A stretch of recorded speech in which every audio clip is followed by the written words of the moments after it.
Hey guys, we just wanted to start the show by addressing sort of the main story from the last couple of days. Obviously, we are just as moved by the passing of Kobe Bryant over the weekend. It's definitely made basketball feel totally different the last couple of days. We just wanted to say that our thoughts are with the families of everybody involved. And sort of hope that they can heal in any way that they can as fast as they can. Yeah, absolutely. It was shocking news to say the least. I feel like it's the kind of thing you know exactly where you were when you found out. Mm-hmm. We were going to kind of, I think, preview the Lakers-Clippers game. Yeah, that was going to be like our big for Tuesday, but part. The league announced today that they were going to reschedule it. They postponed it. Sounds like the Lakers had requested some more time to kind of grieve and mourn and deal with obviously everything that they're dealing with and what a franchise player like Kobe meant to them. That's totally understandable, and it sounds like the Clippers didn't even think twice before they acquiesced. And and I'm sure they're on the same page. Lou was a teammate. Yeah, Lou tweeted today finally about. Yeah, he actually tweeted some pretty funny stories of him and Kobe playing together. So it was, in dark times, it was good to get some of those laughs out and remember those. And then obviously, his daughter, the other two kids, just everybody involved. It's awful. Yeah, it's really horrific. one of the worst stories. But sort of really hit basketball. Yeah.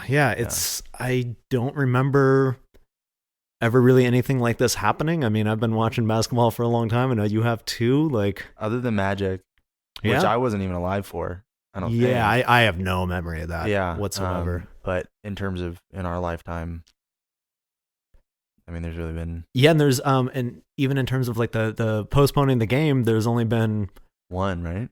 Well, yeah. So it was 2015 April, right after the Boston Marathon bombing. Right. The Celtics and Pacers were supposed to play a game, and I think it was like the second to last game, or it might have even been the last. It was something. It was the last week of the season, and they canceled that, and they didn't reschedule. Right. Both those teams were already locked into their seeding anyways for the playoffs, so they never rescheduled that. And then I think Ramona Shelburne said today, aside from that one event, you have to go back to the JFK assassination to find another time that the league has postponed or canceled the game. So pretty big events to say the least. Can you not clear your throat into the microphone next time? Yeah, I'll do that. Because you kind of did it directly into the mic. People want to hear the authentic sounds. Oh, that's good. Yeah. Gotta get it out. But so just kind of hitting that up top. I know it's a heavy topic, but it would be, I think we would be doing a disservice to everybody not to at least address it. Yeah. Absolutely. Going to that game being postponed, though, I'm kind of looking at it today. When can they fit it in? It sounds like there's really two options that avoid a back-to-back situation. Yeah, they're either going to have to shoehorn I was looking at the schedules. Yeah, schedules don't match up. So basically, like, they're going to either have to make a back-to-back for one of the teams. I don't know if there's a possibility for both of them having to do the back-to-back. I didn't look. No. But really the only other two options are either like sort of truncating their all-star break or doing it right before the playoffs. Right, and that's what it sounds like. It's either going to be in that 2-game stretch before the all-star break is over and games resume, or after the last game of the regular season, which that would actually be kind of a wild one to schedule, because these teams at that point in the season could be fighting for a seed or the first seed. Like they could be neck and neck right there. So I feel like they're probably going to want to get it done before that. I think the All-Star seems like the most likely outcome. That's true. I mean, it's really tough to kind of look at it too, because I mean, it was a big sticking point for the Players Association to get this extra rest. Right. And it's going to be interesting to see whether or not a team led by LeBron, who's like such a big influence, is going to sort of acquiesce and give up some of their off season, in the middle of the season that they fought so hard to get. But at the same time, that might make more sense than shoehorning it at the end of the season when you're potentially putting these two teams at a rest disadvantage going into the playoffs, and God forbid something were to happen, knock on wood, you know what I mean? that could change the way the playoffs, look and play out. So scheduling, like, yeah, they're probably either. I personally think they're going to move another game. I think that there's probably a way to like shift around to like take away a back-to-back or do something like that, and then kind of shove it in the middle of one of those, right. And then sort of put the other one somewhere else. Totally. You know what I mean? So that it works out within the regular season. It's totally the right move, though. I mean, absolutely. They shouldn't have played yesterday. Yeah, I almost feel like the league was like, I don't really know that they're starting. You know what I mean? Like, yeah, it was just exactly. like I don't think anybody really had time to fully react, and I think it was probably a little bit of being in shock and just being like, I guess we'll roll out. And it was really awesome how the teams kind of paid their tributes on the court, taking the 8-second violations, the 24-second violations. Yeah. Even tonight.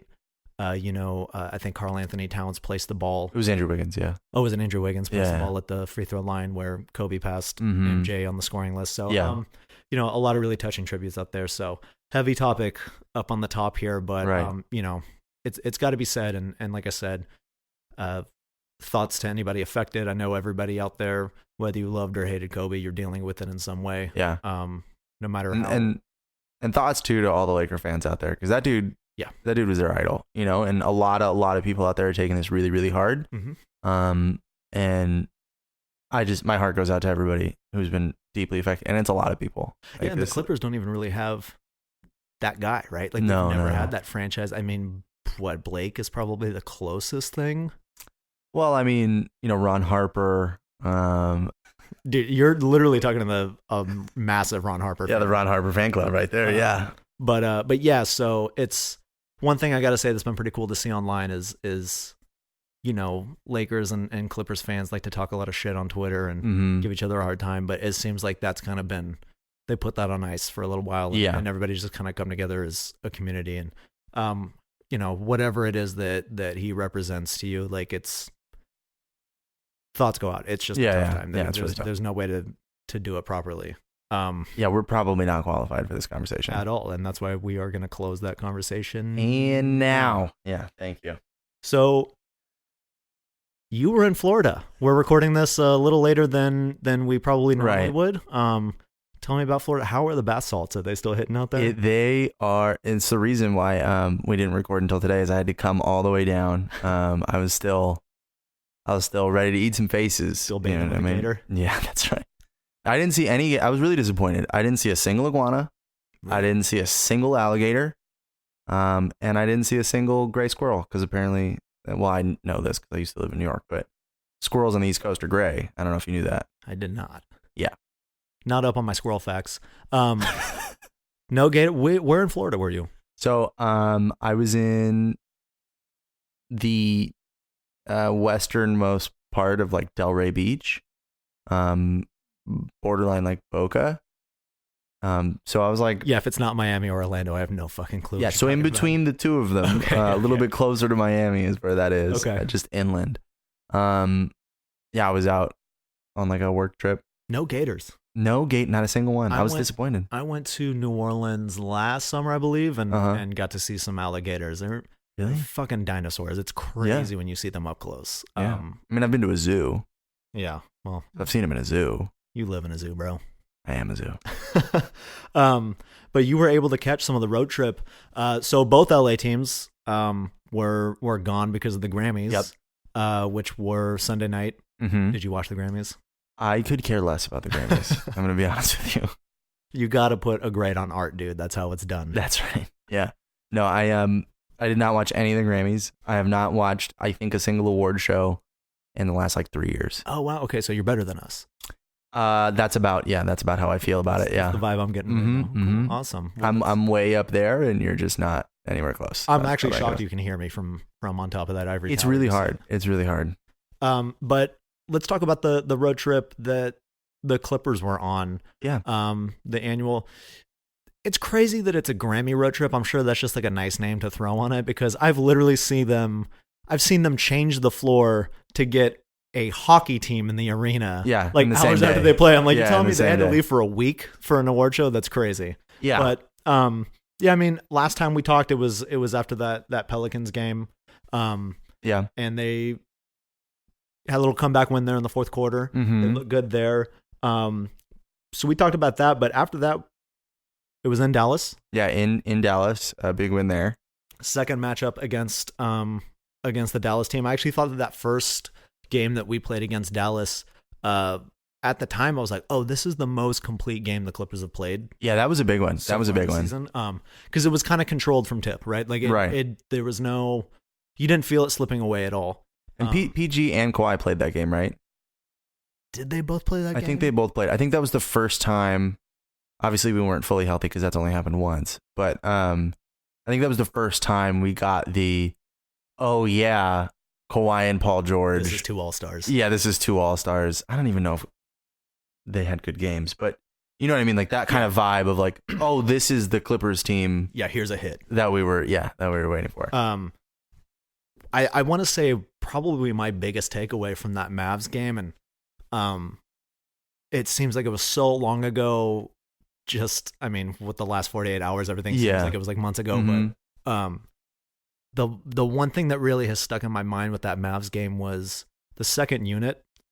We got to see some playing time from Los Angeles Clippers legend Boban Marjanovic. Yep. Rick Carlisle put him out on the floor as soon as Montrezl Harrell checked in. Yeah. And it was like, oh, you have a 6'2" center? Well, here's an 8-foot monster. Exactly. That we're going to put in front of him. He came down from the beanstalk just to punish Trez. Yeah. Yeah, he was going to make bread he out of his bones. FIFO-fummed him, bro. Absolutely. And he kind of did. Yeah. Like, he really handled him. Yeah. He was giving him trouble at the rim. Like, it was the first time that I've really seen a team throw length, because it was like shortly after that the Porzingis checked back in. I was like, oh fuck, there's combined 16 feet on the floor exactly right now in the front court. Yeah. And Doc didn't really make any adjustments to it. No. There's no way we were alone in Clipper Nation just screaming at the television to get Ivica Zubats back in the game. Yeah, as we do almost every game. Yeah. But we've seen teams, we've played the Lakers twice who have a ton of length.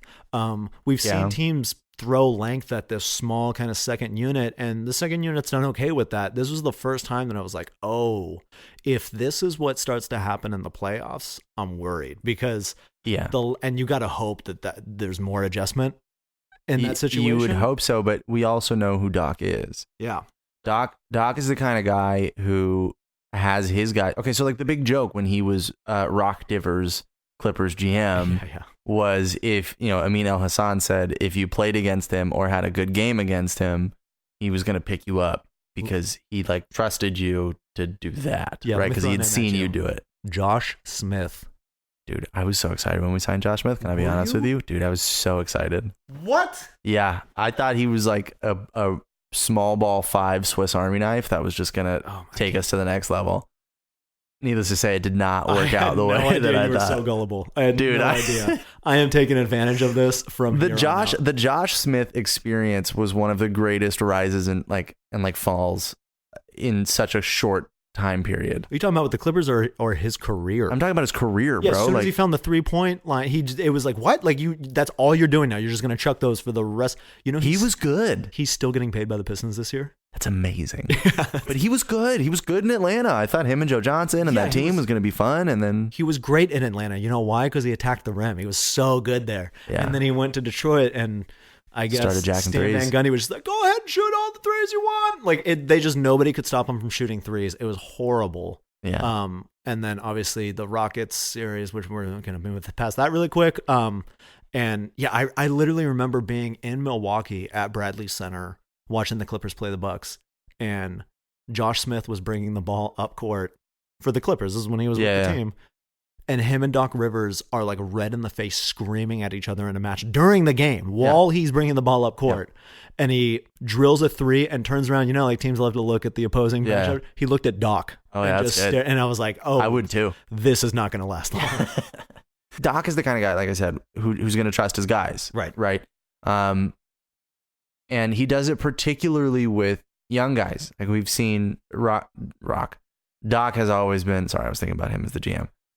He's always been reticent to. I thought you were looking at my muscles. Definitely not, bro. Anyway, he's always been reticent to play young guys. Right. And I think it boils down to he doesn't trust them. Mm-hmm. Right. Doc has a championship pedigree as a coach. And a lot of that has been like having a solid core group of guys that you can lean on, right? Yeah. And he's always trusted his gut there. And I think last year and the year before that, because of all the injuries and shifting parts, we kind of forgot how Doc operates with a good team. Mm-hmm.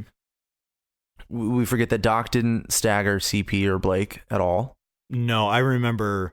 No, I know, but writing about that. No, I know, but I'm saying, like, I think the mindset has changed, and now we're back to being surprised when Doc does Doc things. You know what I mean? Right. This is just who he is as a coach. He's going to trust his guys.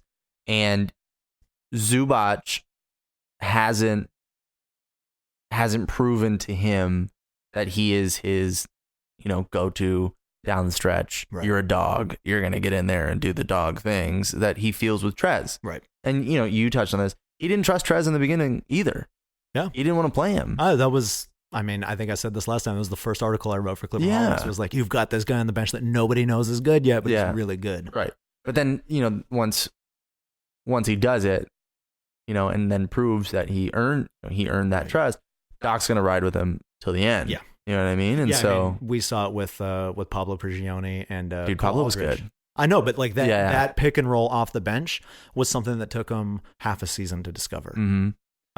Anyway, but it is frustrating that there are times when it seems clear to us, right? Monday morning quarterbacking it, but like it seems clear to us, oh, we're getting killed on the glass right now, or oh, we need someone inside, or oh, we need this or that, and Doc just doesn't do it because he thinks that the positives that Montrez is bringing is going to outweigh whatever the negative is. Right. But I share your fear. Mm-hmm. I think that's going to cost us come playoff time. I think that is running Trez into the ground every night is going to come back to haunt us, especially when it's a matchup that like Denver or even Houston. Like Houston's a nightmare matchup because they've got Capella, who gives both of our centers problems. Yeah. And they've got James Harden, who's insane. But Capella's good. But he's the exact type of guy that's going to give us problems, Yeah, and I think, was it Andrew Greif had asked him after that game about making that adjustment? Why were you not putting Zubac back in the game to crash the offensive boards? Yeah. And Doc was like, I didn't like what we saw when he was on the floor. And for like 3 minutes. Yeah. And I think it might have actually been Russo that brought it up. I'm trying to see if I have it saved, but it doesn't look like it. But it was a negative when he was on the floor, but he was sharing those minutes with Terrence Mann. And they had broken down the numbers with Zoo on the floor without Terrence Mann, and they were like plus 11. Like he was fucking fantastic. Yeah. But because those two were handcuffed together in that starting lineup, right, it just became this, it's Zoo. Yeah. Well, Zoo does. I mean, Zoo kind of operates in this, he's either lurch or he's excellent. You know what I mean? He's not perfect. No, he's not. But when he looks bad, he looks like a ginormous baby. Yeah. You know what I mean? Like no control over his limbs, and he's like flopping around. And I could see myself as a coach being like, just get this guy the hell out of here. You know what I mean? Like, go sit down. Just go sit down. I can't look at you anymore. You know what I mean? Coaching Omar Ashok almost. Yeah, exactly. But like, I've never seen a bigger 6-year-old. Yeah, exactly. But it's hard when you're outside of the decision making. Right. There's nothing we can do about it. Totally. But it was definitely frustrating. It was definitely frustrating in the Atlanta game. That's where I was moving next. Yeah. Talking about that dud. Yeah. Well, see, here's the deal. The way that I think about losses like that are, I think someone mentioned this on Twitter or something. It might have been one of the lockdown guys. I'm not sure. But like the worst part of those games is when we have an expectation, right? Yeah. We all looked at that, and we all looked at the fact that Kawhi, Paul George, and Pat Beverly weren't playing. Right. And we were like, you know what?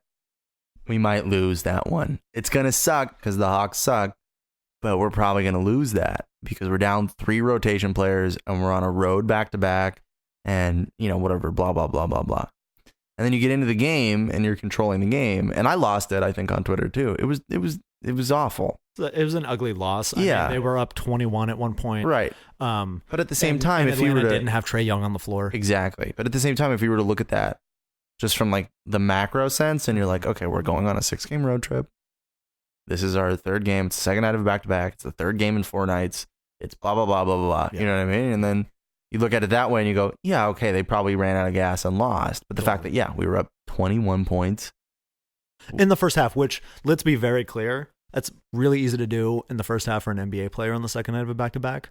And I think I even tweeted it at halftime during that game, was like, the real tell is going to be the second half. Right, exactly. Because you play that first half basically off adrenaline, right? Because you got the adrenaline at the beginning of the game, and you start to see the score go up. You're like, cool. And then you get this halftime where your legs go. Yeah, like I think we've all been at that situation at work where you didn't get enough sleep, but you're crushing through that first half of the day, and then you eat lunch and you're done. That's like it. It's like, Over. It's nap time. Yeah. And it's something similar to that. And when you go back and look at the stat sheet on that game, I think Lou was like 0 of 7, 0 of 8 from 3. It's like, that's a guy with no legs left. That's exactly what that is. That's exactly what the game ended up looking like. Is like they came out, with the extra energy to make sure that they got out to a big lead and blah, blah, blah.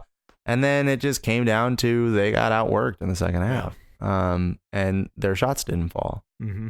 And their defensive rotations were off. There were, I think Doc even talked about it after the game. He was like, I counted at least 10 like fumbled switches on the floor on the defensive end in that second half. Right. So yeah, I mean, it was a really shitty loss. Yeah. It was very frustrating. I think a lot of us got mad online. Yeah. Hashtag mad online. And at the end of the day, I think now that I am a couple days away from it, I'm like, you know what? We were going to lose that game no matter what. Totally. Like, there was no way for me to really take that as anything other than, that sucked. And you know what helped that loss a lot? Beating Miami in Miami. I think they've got the best home record in the league. They were tied. Yeah. I think Milwaukee's the only one who had only lost once. Yeah. And so we handed them their second loss at home on the year. That was a great game. So I actually want to hear you talk about that game a little bit because you were at that game. I was at that game. I was with some Heat fans. Okay. You're probably with several thousand Heat fans at that game. Well, yeah, I meant like in the suite that I was in. Oh, sweet. Yeah, it was pretty sweet. It was pretty intense. It's my first time in Miami. I'd never been to that arena. That arena's dope. Is it? Yeah. It's super steep. And so everything's like kind of on top of each other. Mm-hmm. Oh, that's cool. And so the noise in there is really great. The in-arena experience was actually really great. Yeah. Which is something that I'm like excited by. Anyway, the team comes out and they're flat. And we go down 24-9. And that was with like 3 timeouts in the first like 5 minutes. And I was pretty distraught. I'm going to be honest with you. I was like, dude, I flew all the way across the country just basically to come to it was a work trip, but I came to this game. There's nothing worse than watching your team get slapped in the face in person on the road. I lived in Oakland for 12 years. Oh my God. And I saw nothing but that at Oracle Arena for the longest. It's so the worst. Frustrating. Because there's nothing you can do. Like you can't even try to be like, oh, we're going to get the crowd into it and like whatever. Or even when you're like pissed or like bummed. Yeah. There's nobody like really with you that you're like, dude, this sucks, right? Like, dude, I'm going to be honest with you. There were 3 Clipper fans, I'm pretty sure, in the entire arena. Me, a guy I met on the train before we went down there, and then a guy I saw just when I was like looking around. I saw one guy in a Clippers like sweatshirt, and I think that was it. And you guys were like doing the nautical flag signals. Yeah. That's right. Yeah. Diehard fans. I was the only one cheering for the Clippers, it sounded like. Literally in the entire arena. Anytime the Clippers did anything. Were you audibly cheering? Oh, dude. I was the worst. You were that guy. I was the worst. And I'm usually not that guy. You know what I mean? Like, yeah, I can't be. I'll get excited when like someone dunks. I'll be like, let's go, like, blah, whatever, and I'll stand up when the spirit moves me. But I was on another level. And I feel like it was because first of all, I was behind the cameras, so I was like really hoping that the sound picked me up. What game was it where there was that woman that was picked up screaming during the entire broadcast? Oh my God. It was the Spurs game. Is that what it was? Yeah, dude. Oh my God. Woo! She did not stop it. I commend that woman. Yeah, I do. I respect it. Anyway, so like I yelled the whole time. Anyway, we go down 24-9, and then, we battle back. pretty exciting first half. And then we talked about this last week, but that game was one of those games, which is a string of those games now that he's done in a row, where I just sat there going, how do you not love this team when you get to watch Kawhi fucking Leonard be a destroyer of worlds? He was insane in that third quarter, dude, and there was nothing anybody could do about it. Yeah, and most of that time he was being guarded by Butler, was he not? Mm-hmm, I think so. It was a blur. I like blacked out. It was the best because I was screaming and the entire arena died. It was the greatest. Okay, so the opposite of being on the road and listening to everybody get really excited because your team came out shitty is listening to an entire arena's soul get sucked out of their bodies. And that's what Kawhi Leonard did. It was the greatest feeling in the world. I can't even begin to describe it. I've only experienced that, I think, maybe once on the road, and it was game 3 of the first round Clippers Warriors in 2014. Yeah. When the Clippers beat them that was the Donald Sterling series. Yeah. That was that whole thing. But that first game in Oakland Oracle, I went to, and I had been watching years, at least a couple of years at that point, of them losing in Oracle. They kept splitting the series throughout the season, just whoever was at home. And to see that, but it was like when I'm walking back to the BART train, I literally had to take my jersey off because my buddy's a diehard Warriors fan. Is like, we're not both getting murdered tonight. Take my fucking jersey off. Yeah. But then, the team. So this is my last thing I wanted to talk about, the Miami crowd. Yeah. They get a bad rap for showing up late. They did show up late. But when they were there, they were great. Really loud, really into it. The Clippers were up like double digits for the majority of the second half. Right. Okay. And then the Heat mount this comeback. And it's like the final TV timeout. And the Heat have cut it to like 5. Yeah. And there's about a minute 30, 2 minutes left. Everybody fucking left. Well, they have a history of that too. Dude, but I think Ray Allen can tell you about that. Everybody left. Granted, it was Friday night. Friday night in Miami. It's downtown. It's like right on the beach. I get it. But at the same time, dude, your team just came back. Yeah. Stay. Because they were so great. They were so great throughout the entire game. Anytime the team made a run, anytime the team got back into it, they were really loud, really passionate. Right. And then literally 3/4 of the arena just dipped when their team could have won the game. I mean, but that's kind of what like happens in Miami. We saw it happen in the finals. Yeah. Like there are stories. Was it Stu Gotts that was like got stuck outside the arena, was like banging on the door trying to get back in during that game? That's such a Stu Gotts thing. But yeah, like that's kind of a thing that they do. Yeah. I'm kind of looking at the box score right now on that game. Landry Shamet played 43 minutes. Landry Shamet was maybe the second best player on the floor. 6 of 12 from 3. He shot 50% from 3 on 12 attempts. Yeah. That's wild. There was kind of a fun little inside battle happening between him and Tyler Hero. I think it was at the first quarter when Tyler Hero said, "You can't guard me." Yeah. And then I couldn't see that. Quarters. I couldn't see that. Just because I wasn't watching the broadcast. Right. I was there. I get it. Yeah, bro. But yeah, that like, I feel like, and we talked about this last time, I think a little bit, that there really is this kind of conscious effort now with Landry Shamet of like, okay, like he looks fucking healthy and good. Healthy like, as hell. Back. Mm-hmm. And they're making a concerted effort to get him looks, to get him shots, get him going. And I feel like, 43 minutes is brutal, but it was kind of more of that. And I also think that... Well, they had nothing else because Jerome, that was maybe the worst stretch of basketball I've ever seen a professional basketball player play. I swear to God, every time Rome touched the ball, I felt my heart sink. He was awful to start that game, dude. He was the reason we were down 24-9. And I'm not even kidding. Yeah. He was the worst player on the floor by a large margin. And so Shaman had to play 43 minutes because our guard rotation was cut one more when Doc realized, 4 minutes into the game, all right, I just can't play Rome. I just can't play it. Though. He looked great. Shaman. Yes. Shaman. Yeah, Shaman looked great. That it made me feel really excited. He's been shooting really well. He had an awesome, road trip. Just personally, I think he's on a streak where he's, I think it's like 8 games in a row with 10 points or more. Yeah. I think the biggest part too is his confidence is back. Right. He's launching. Which is huge. You and I kind of talked about this the other day, but when PG comes back, the question is, does he keep his starting role or does he move to the bench? Yeah. I think, and again, knock on wood that this team gets fully healthy at the same time at some point. Yeah. And Doc has talked about that sliding lineup, which we haven't been able to see because, I mean, he's just kind of rolling starting lineups out there out of necessity. Yeah. But that's one I could see. I think his role is going to be part of that sliding rotation at the 2 guard. I love the idea of, and we'll see to close games, especially towards the end of the season and in the postseason. I love the idea of sliding PG into the small forward, putting Kawhi at the 4. Can I say something? Yeah, that's probably going to be controversial. Okay. Just mark this down so we can cut it out later. At this point, I think I'd rather have Shamet in the closing lineup in the playoffs than Lou. I'd rather have our closing lineup. Oh, I'm not cutting that. I'd rather have it be Pat, Shamet, PG, Kawhi. Trez. We'll get to that. I don't want it to be Trez either, but we can talk about that later. Yeah, I think either Zoo, depending on the matchup, or JaMychal.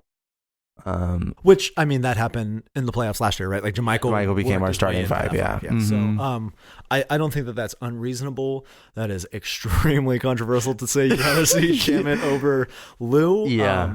And I just think that him defensively is not as bad as it could be. And it's better than Lou. Shamet dies on screens a lot, though. He competes. You can't say Lou doesn't compete. I mean, on defense. Yeah. It's just, anyway, my mind can be changed, but right now, if like you were to put a gun to my head and be like, pick your 5 to close a playoff game, right? I'm probably not putting Lou in there, but that might also just be how horrible he's been shooting lately. Like we had this conversation before we turned on, right? Right. Where you were talking about how you feel like Lou is turning a corner. Let me something real quick. I've been turned on since I walked into your apartment. Me too, buddy. But in terms of like Lou, you were like, oh, he's turning the corner, and like he did for sure after his kid was born for like 5-6 games. But the last 8 or so, he's shooting under 40% and poorly from 3. That's his true shooting percentage is 40 over the last 5 games. I don't know what his true shooting percentage is. I'm just saying like his overall shooting percentage is like 39.3 over the last like 8 games. And he's shooting under 34% from deep. That's so crazy. And we talked about this, but it's almost one of those things where like the eye test, and maybe I'm alone in this. Maybe I shouldn't be doing this at all. But I'm watching him and I'm like, oh, he's coming back, he's scoring. Like this looks great. But I think it's games like Miami that make you think that. Okay. So when I was watching, I was like, Jesus, Lou must be hungover. Right. Which I frequently think about Lou Williams. Actually, is Lou's better in the 4th because he's finally sweat out all the alcohol from his system. I love that a while back he said he won't take like 1st and 2nd year players out drinking because they can't keep up with them. Exactly. Yeah. I mean, he's incredible in terms of his partying abilities and his basketball abilities. He's the underground goat. He's the underground goat of both. But in that Miami game, Miami had cut it under double digits, at the beginning, I think, of the 4th quarter. Mm-hmm. And Lou went on a little Lou streak, and scores 6 to 8 points. And you're like, oh, hell yeah, dude. Like, Lou's closing this game. And then you look at the second half totals and you're like, oh, he shot 2 for 10 in the second half. And it was like those 2 shots were the ones that, sort of swung the game back in our favor. Sure. And that's kind of like the Lou experience, right? As you look at his numbers and you're like, wow, he's kind of like shooting 40%. You know what I mean? Like, it's not like he's setting the world on fire.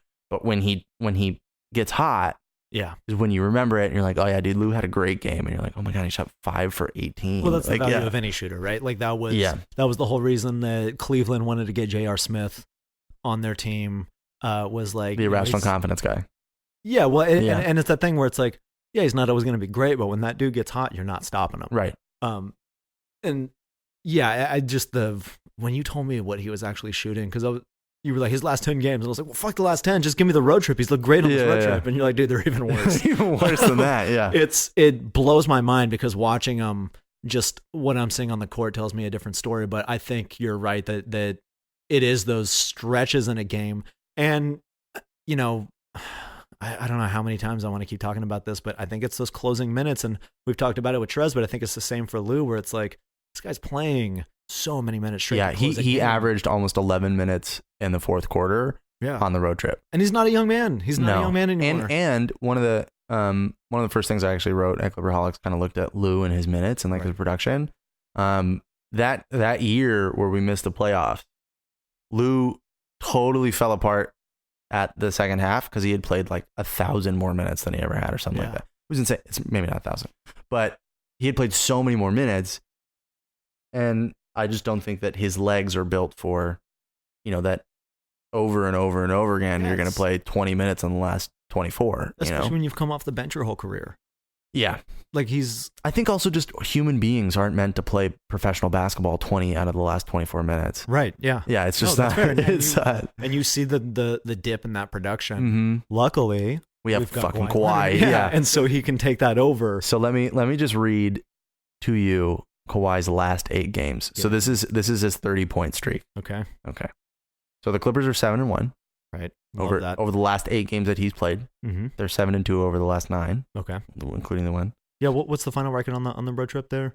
They went 5-6 or no 4-1 because 6 was going to be the Laker game. Right. Which is not happening now.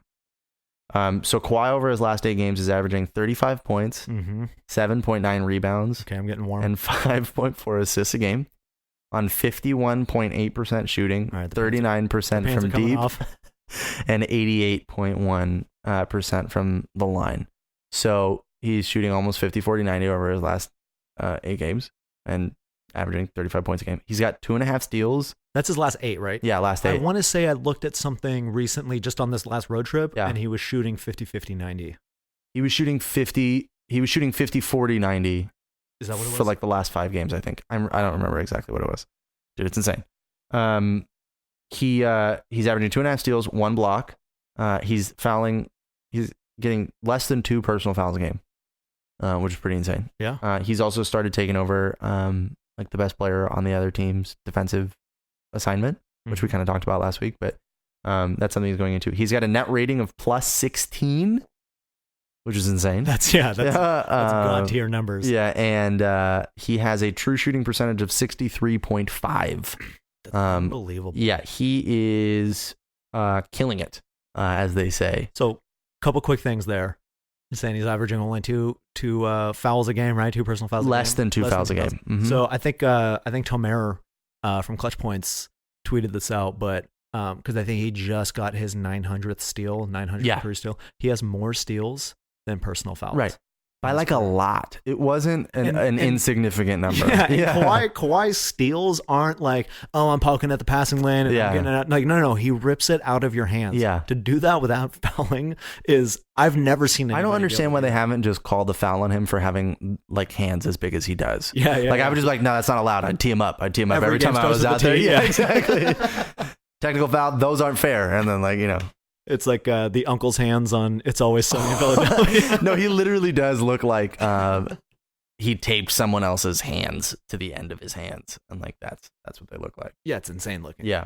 But yeah, I mean Kawhi is nuts. I want to get back to something else with Kawhi, but real quick, let's just wrap up that road trip. Orlando, great win. Great win. Shouldn't have been played at all. Actually, it kind of looked like everybody was going through the motions. Kawhi turned it on. Led the team to victory. Yep. I'm happy to get the win. Definitely feel like nobody on the court was ready to play in any of the games on Sunday. Yeah. So that was tough. It was kind of hard. We didn't even tweet through it. I didn't even want to like really look at Twitter and do anything on it. It didn't feel right. That whole day. We're getting excited. Yeah. About basketball when something that heavy is going on. Like the Doc pregame was just absolutely crushing. However, before we stop talking about the road trip, we need to talk about an unsung hero. Okay. Of this road trip, and actually of this Clipper season. I'm pumping my fist. Yeah, right dude. You have written about him. I wrote it. You wrote it. I wrote about him. You Tony wrote about him, bro, and you you love him. I think he's all right. It's Patrick Patterson, bro. Pat. The Pat over his last 6 games is only averaging 10.7 minutes a game. Okay. So I want you to think about that. Mm-hmm. But he sticks out as maybe the 3rd best Clipper player of the road trip. I think it goes Kawhi Leonard, Landry Shamet, Patrick fucking Patterson. Pat. He has a net rating. Are you sitting down? Yes. Okay, yeah. Okay. All right. You're sitting down. Good. That was a terrible, terrible bit we just tried to do. That's all right. He has a net rating of plus 34.8 over his last 6 games. That's absurd. He has a 67.9 true shooting percentage over his last 6 games. 67 point. He's almost 68% true shooting percentage. Yeah, yeah. Mm-hmm. And he has a defensive rating. This is what got me. Okay. His defensive rating over the last 6 games is 95.5. Talk dirty to me, Joseph. I just want you to know that is like a peak KG season. Yeah. If you were to extrapolate that, obviously it's 10 minutes a game. But all that to say, he's actually been making a difference every time he comes in the game. Yeah, and I think the best part about having Pat on the team, Pat, is that he is like the perfect veteran. Yeah. In the sense that I don't know if anybody has had, and I think we've talked about this already, but fuck it, I'm going to bring it up again. I don't think anybody's had a more fluid role than Pat. Because he's started, he's not played, he's come off the bench. Mm-hmm. But if you notice when things kind of feel like they're reeling in a game, yeah, Doc's like, put him in. He's the first fuck it thing that Doc throws out there. And fuck it. And every time it happens, I get excited. I'm like, yes, here comes Pat. Not just because I wrote that whole piece about how good he's actually been. Yeah. But he has an effect on the game immediately. Even if it's just for 3 minutes, he's going to come in and get you a steal or get you that corner 3. Yeah. He changes the momentum of the game almost every time he checks in. I don't want him to play 20 minutes. I don't want him to become a regular member of the rotation. Oh my God. No, like I don't want this to seem like I'm like Pat needs to play more. No, not at all. No, but I think that this road trip has sort of opened my eyes. Like when he came in the game in Miami, I was like, oh, here we come. Like that was how I felt about it. Because he's been sort of this like catalyst for a run the last, few weeks. Right. You know what I mean? And I think that's actually kind of the perfect role for him, other than being Paul George's best friend. So like we just got to keep Paul George happy. And then also when everybody else is shitting the bed, we now have this kind of in case of emergency, oh shit thing that we can go to. That's working. Because he gives you that one extra place where you can like get a shot, which is Pat in the corner. Right. And he's going to shoot it every time. And he's actually been putting the ball on the floor a couple times recently, and it hasn't been a disaster. So I'm excited. It's not like the Jermichael travel once a game. Pump travel from the 3-point line. Knock on wood again. He has not done that in a while. I know it's been pretty good. Right? It's been pretty good. We're streaking, buddy. Through the quad. Yeah, I mean, I don't have the numbers in front of me for Pat, but when I wrote that article, I kind of dove into Patterson's numbers and broke it down to his minutes and stuff like that. So if you can find it, that's clipperholics.com to go read that article. But yeah, I mean, he's been such a good impact player when he's did that read get you, dude? All right, I think I broke Joseph. He's done. But yeah, his effect on the game is great, and whether he's starting or not, like he's just, you don't hear one complaint about him when he's in the locker room. He's just like, cool, do whatever you ask me to. Like he's just so ready to do anything for this team, and I think that's a championship mindset. It's invaluable. Yeah, absolutely. What he's bringing to the team right now. Absolutely. So, we got to take a quick second before we get into our next topic. And we got to do our sponsor reads. Were you able to get another one? Because I know you were able to get one last week. Yeah, I'm gonna lock down another account. Oh my God, you got another account? All right, I did too. Wow. Do you want to go first? I can go first. Okay, you can go first. I'll go first. How frustrating is it when you go to dinner with a friend and the bill comes? They want you to just Venmo, PayPal, or Cash App your half of the bill to them. Sure, you might have those apps, but your broke ass has no money. Look no further. With just a couple easy clicks, you can use the Smash app. Start putting those dummy thick cakes God gave to you to use. Oh my God. Money is such an archaic way of paying for goods and services. Sexual favors is the wave of the future. Use promo code Clipset now and get one ride to LAX for just a half-assed handy. That's the Smash app. Wow, that's a huge account, bro. Yeah. I've heard that all my friends are using the Smash app now. I don't know if you knew that. All right, here we go. I noticed a smile on your face. Are your children having a rough time in school? Standardized testing having you knocking your head in frustration? Here at Miles to Go, we do our best to steal your children some extra points by making sure they know what's coming. Our by any means necessary approach is the fastest way to the perfect score. Use our code Clipset to unlock our half-off pricing. Miles to Go tutoring. Our prep will make you a pro. Huge. Huge, bro. Absolutely massive. That Huge, bro. So yeah, I mean, I'm not even reaching out anymore. My inbox is inundated with all of these new startups and different companies that just say, get my fucking ad on your insanely successful podcast, please. That's right. So I am not getting those emails because you were the only one with the access to the emails, bro. Right. I change the password every 12 hours to make sure you never crack that code. So yeah, the road trip was great. Kawhi Leonard has been playing on another level. Is Kawhi working his way into the MVP conversation? See, the problem is he's not going to play enough games by the end of the year. Yeah, he's probably going to play about 68 games, and I don't think that you can take it away.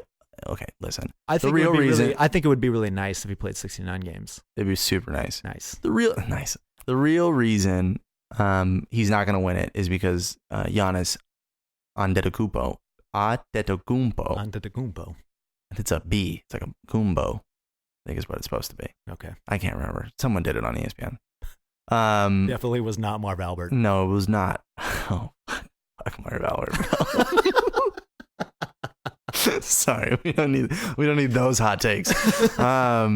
But he exists, and his team is the best team in the league. Yeah, they're unbelievable by a wide margin, and they're putting up like 73 win Warriors numbers. Yeah. And Kawhi's just not, unless Kawhi all of a sudden is like, I'm going to score 50 a night for the rest of the season and just does it. And the Clippers only lose like twice the rest of the year.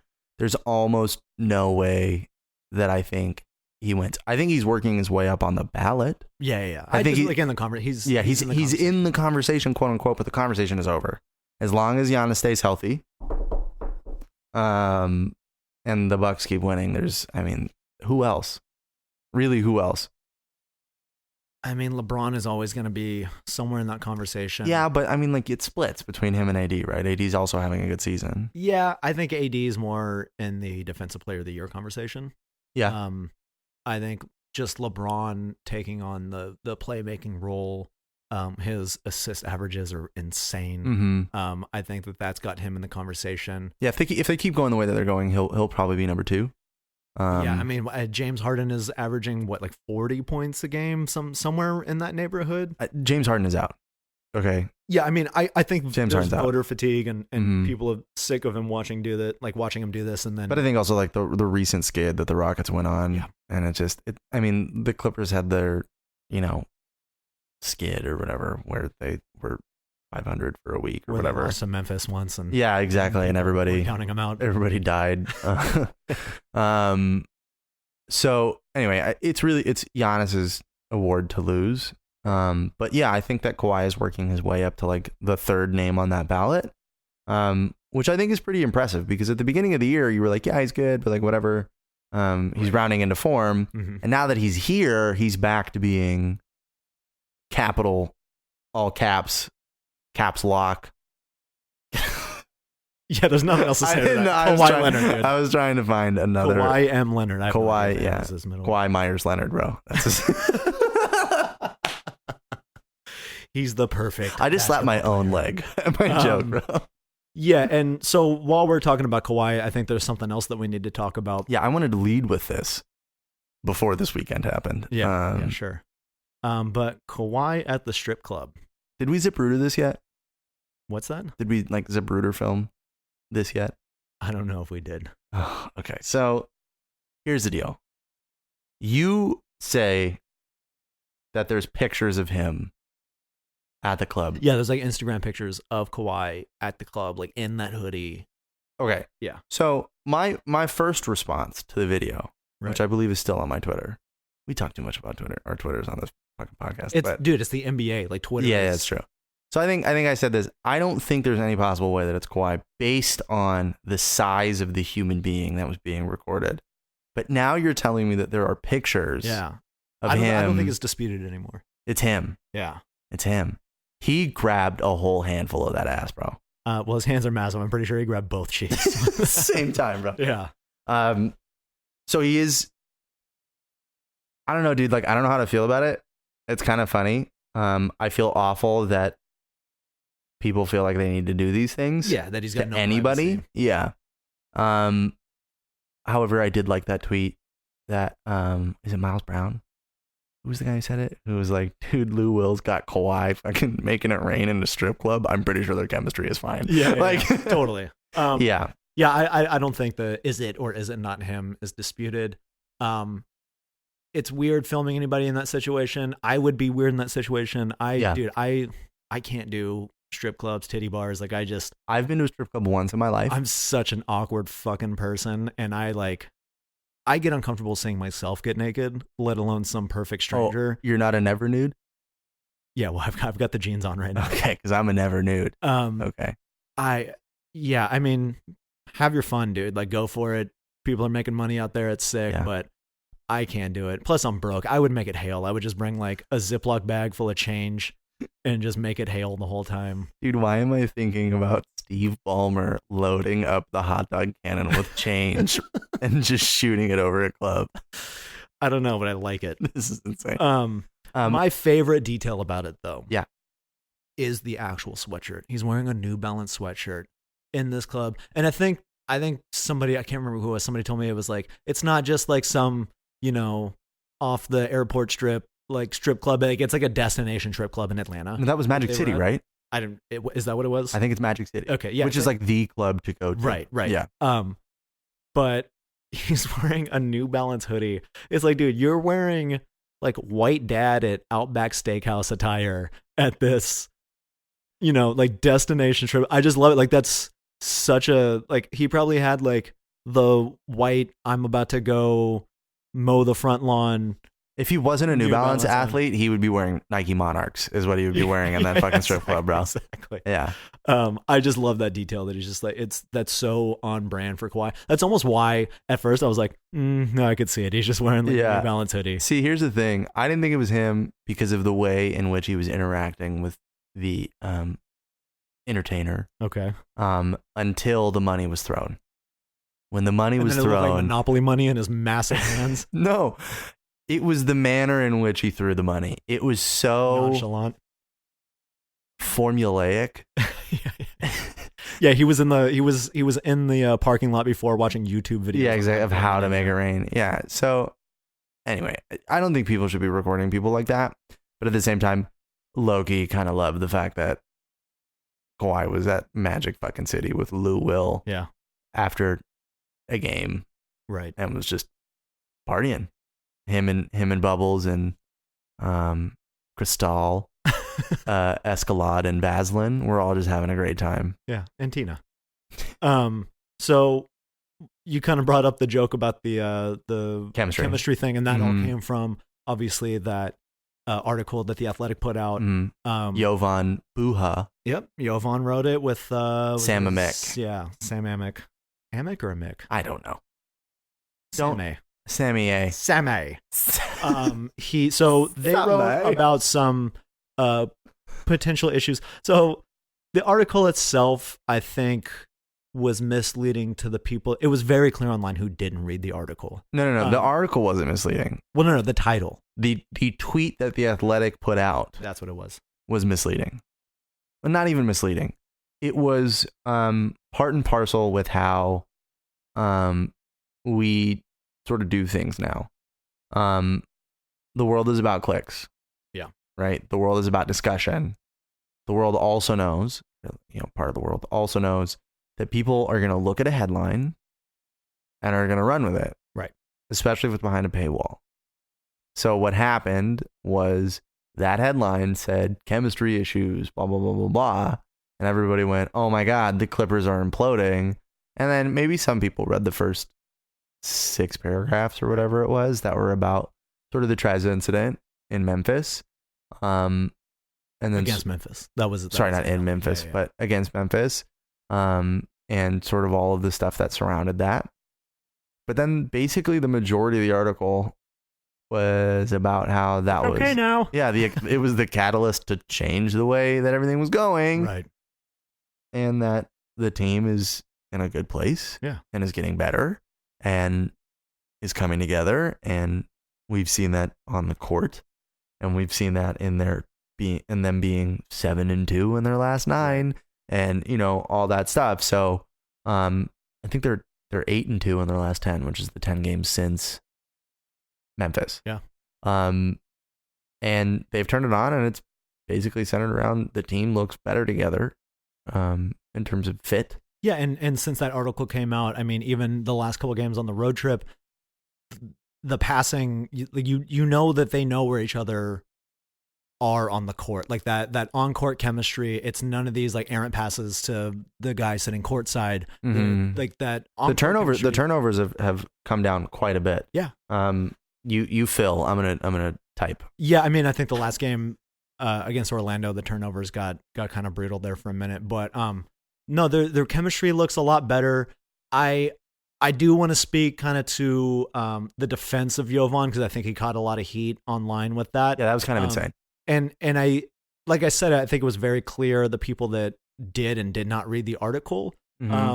I thought it was a little unfair of some of the players to kind of tweet fake news, and it's like, you can defend yourselves. I've got no problem with that, but read the whole thing first. I mean, not only because this guy put a ton of work into it, but to call fake news on someone like Jovan, who I see it at every game. He's at his computer when he's not watching the game. He's working really hard. He travels with the team. He's doing the same travel schedule that these guys are, not on a chartered flight. And he clearly put a ton of work into that piece. To just discredit him and what he's putting in there, and clearly had sources that they talked to and all of that. I just think it's kind of irresponsible to try to discredit a writer that's worked that hard on it. Yeah. And I get it. The players might have a knee-jerk reaction to a headline like that, but take the 5-10 minutes or whatever it is to read that thing and see that he's actually kind of pumping the team up in it. Right. One thing that I do want to touch on in that article, and it seems like it might be kind of one of the last topics here, is they talked about the Trez incident after Memphis. Yep. And Doc kind of ripping into him and some of the chemistry issues there. There's total validity to that. And I just want to say, this isn't Jovan just kind of saying it. I've had discussions with other media members in the Chick Hearn media room at Staples Center. We've all kind of quietly discussed it. I just think Jovan was the first one to be like, you know what, I'm going to write it. And I think he had seen enough to write on it at this point, talk to enough people. But there have been weird vibes in the locker room from time to time. Like, and part of that, I think, is integrating two superstars that weren't there last year, and things totally change when that happens.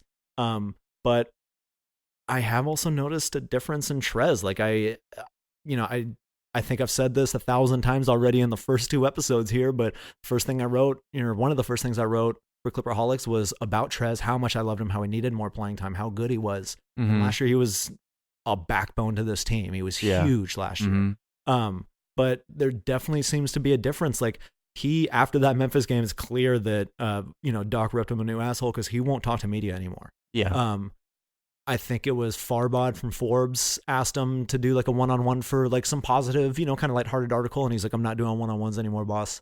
And then at the end of that game, that was before the game, after that game, which was a win, I think it was the Cleveland game.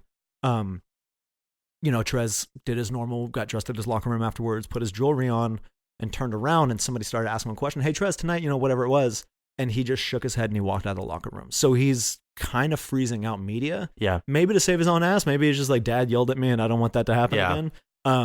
But I don't see too much interaction in the locker room when he's in there. I've seen Pat and Rodney McGruder and Jermichael Green, like, they're all laughing. And having a good time. Like, PG's in there doing his warm-ups in every game, laughing with people, talking.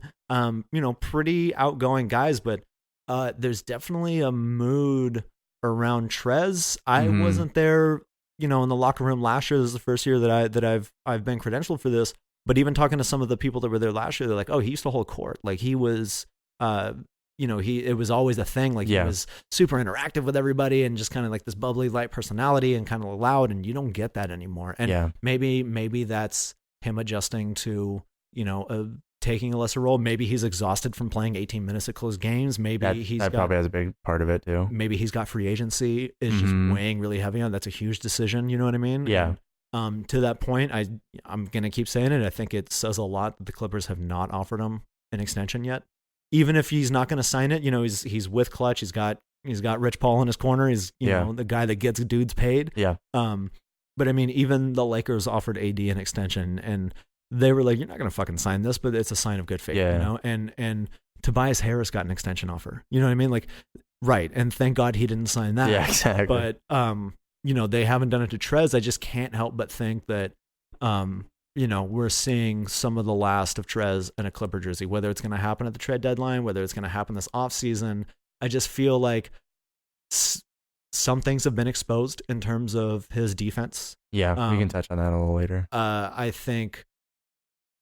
think that if somebody's in your long-term plans, you're not playing them for 20-minute stretches to close games out, unless you're Tom Thibodeau. You know what I mean? Like I just don't.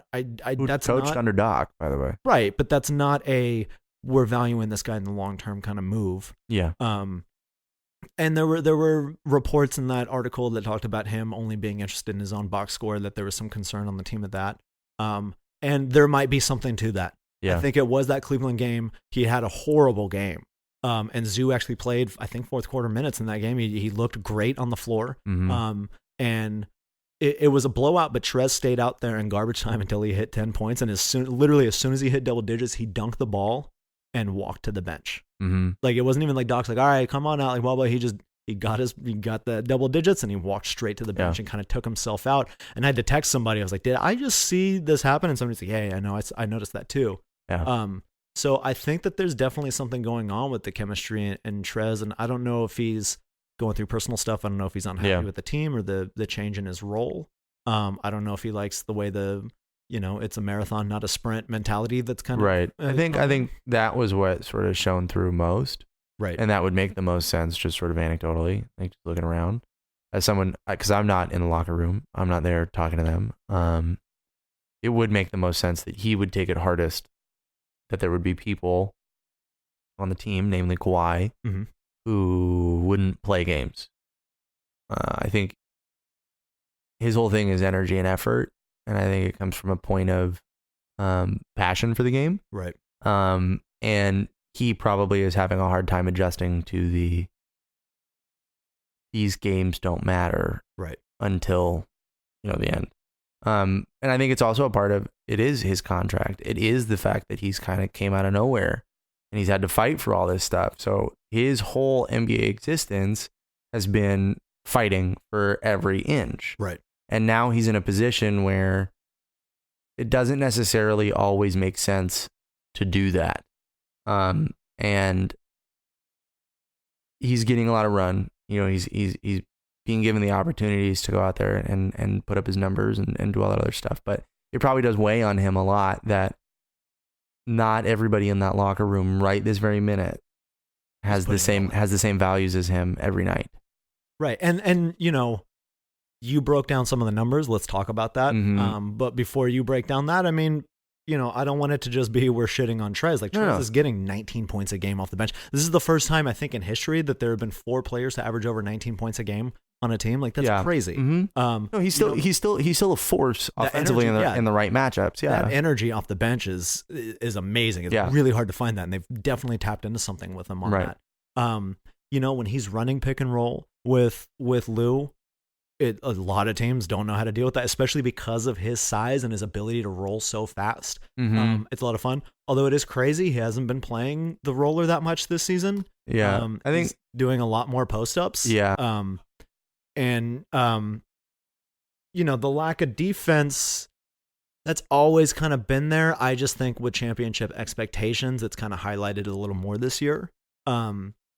But Trez definitely has value on the team, and no, he does for sure. Yeah, in that 7th man role or whatever you want to call it. Yeah, I just think that So like, if we're gonna be frank, Yeah. right. If we're really gonna do this, I love Trez. I'm worried about Trez on a championship team. Sure. This championship team. Right. I think Trez is the kind of guy who can be a championship level player, right? But my main concern sort of stems from that defensive end, and I'll get into some stuff in a minute. He can be a solid defensive piece, but he's not like an elite defender, really, by any means. Right. You know, he gets lost on rotations, and he's small. He's a small guy. Right. And his wingspan is nuts, though. Yeah. He has a crazy wingspan. He got, what, like 3 blocks last night? I think so. And he'll get those. Right.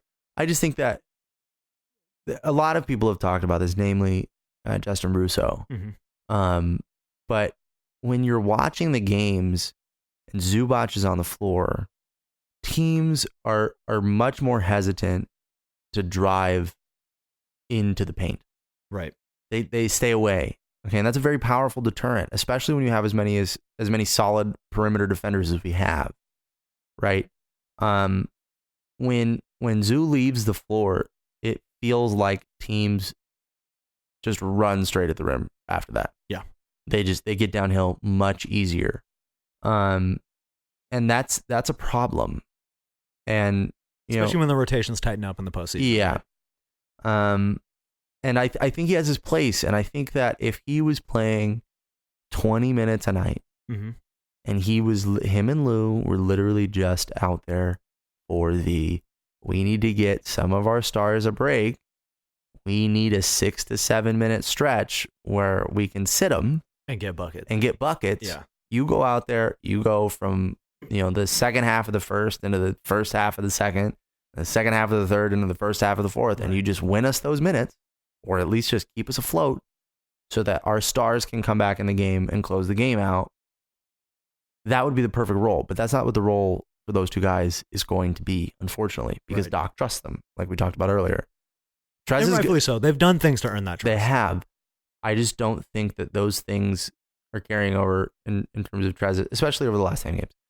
We'll talk about this like post Memphis, right? Mm-hmm. So in time PM.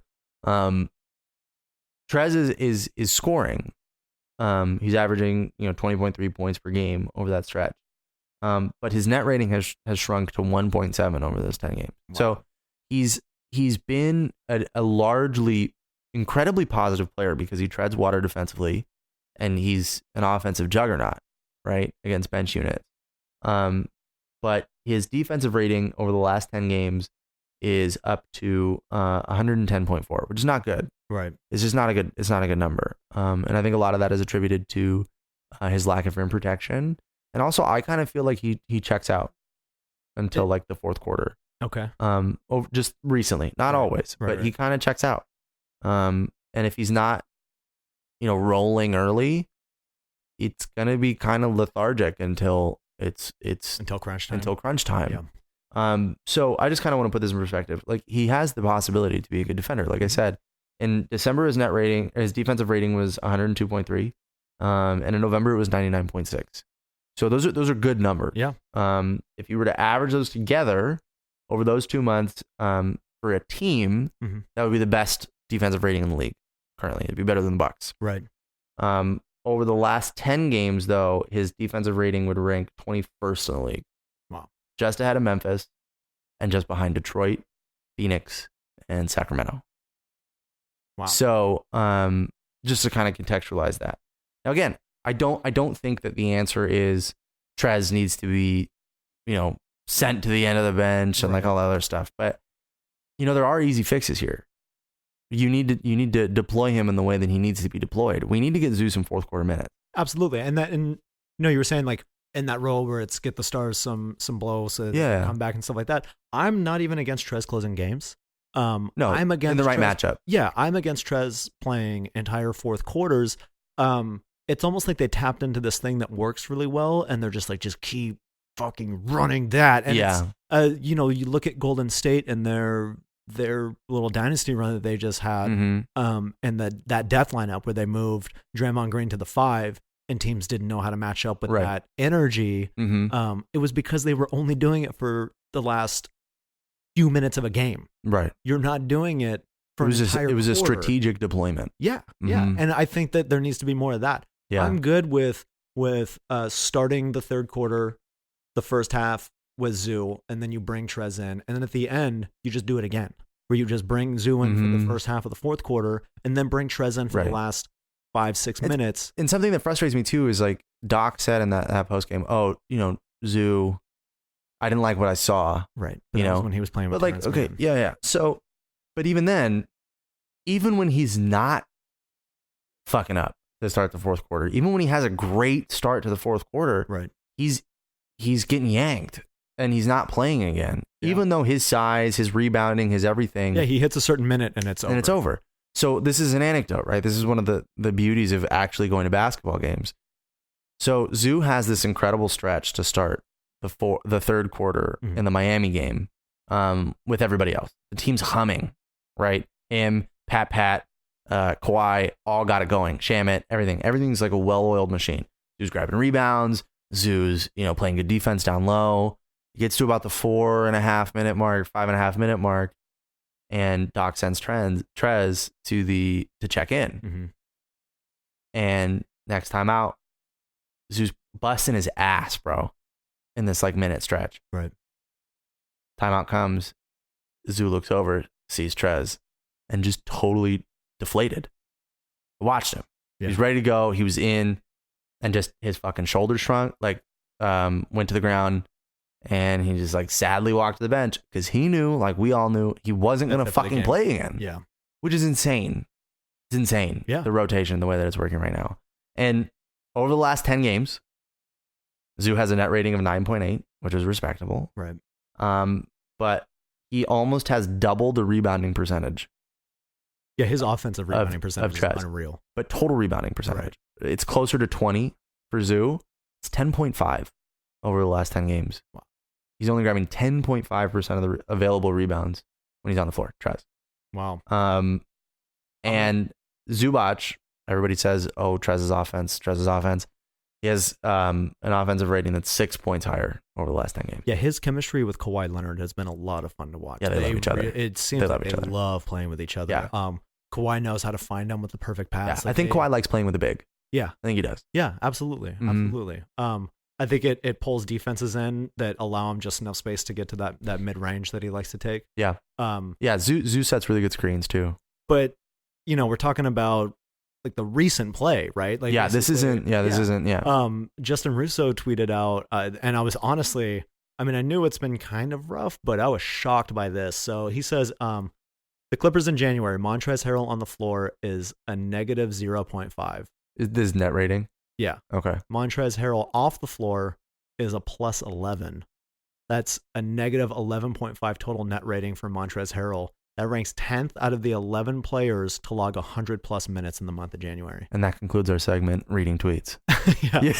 But that's that's crazy. Like even Lucas Hahn was talking about on-offs in fourth quarters in January with Trez. Negative 11.7 on, plus 23.5 off. Like that's a probably insanely small sample size, but yes. Totally. Yeah. But it's still like there's something going on, whether he knows that he doesn't have a future here, whether he's just burned out from playing these minutes that we're talking about. I think that probably does. I think it probably holds a lot of weight in this discussion. I think he is exhausted. Yeah. I think he's probably exhausted. He's played over 40 games where at the end of games, he's playing 18 minutes straight. Yeah. That's brutal. He played 21 minutes straight, I think, in the Atlanta game.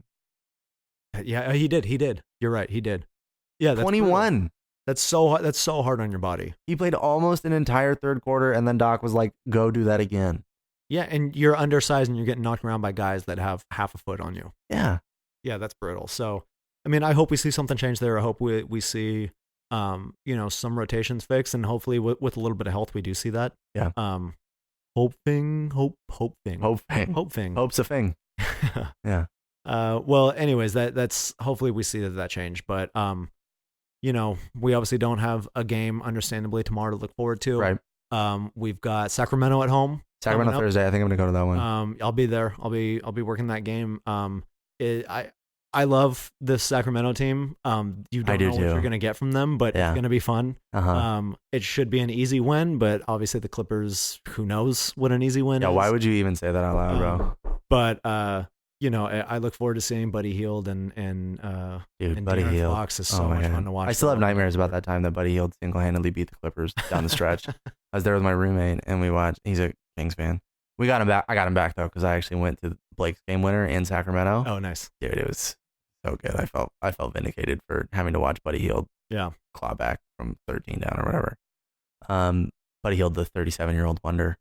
You think we get Pat back for that game? I mean, he's gonna we might. Four I'm days. Hoping we get both back. PG too? Yeah, because I think PG's still being ruled out like a day ahead of games. He wasn't ruled. I mean, obviously, but there was no talk of him being ruled out tomorrow. I feel like if that game wasn't canceled, we would have gotten reports today saying he's out. I don't know about that. I think the last report I heard was he was doing 2-on-2 actions in practice. Okay. He's not even playing 5-on-5 yet. I know. I just think that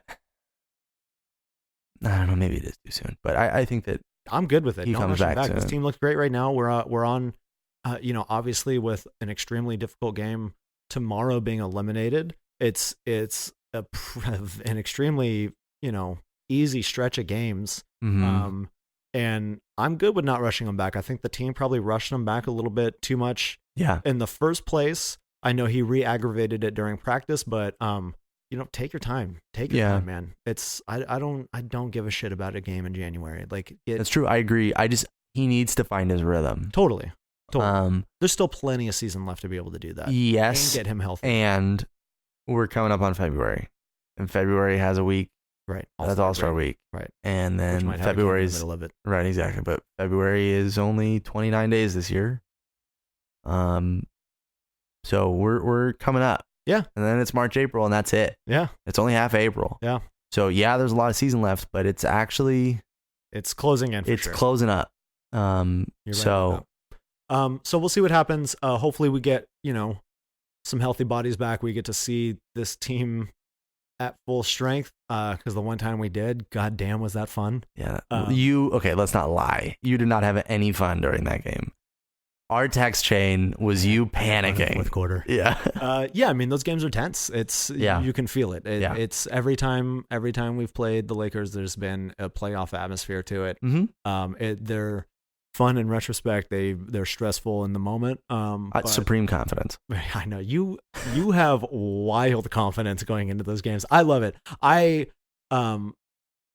can't wait until that game is rescheduled and we get to look forward to it, because I'm going to talk about how unsure I am of it, and then you're going to come in and bully you. Yeah, just throw your dick on the table and talk about how definitely the Clippers are going to win. It's more like that, bro. It's a little bit more. Just a light tap. Yeah, a little tap. But I love the confidence that you go into those games. I kind of go to you for therapy before. I'm like, because I've got that Clipper fan kick dog syndrome.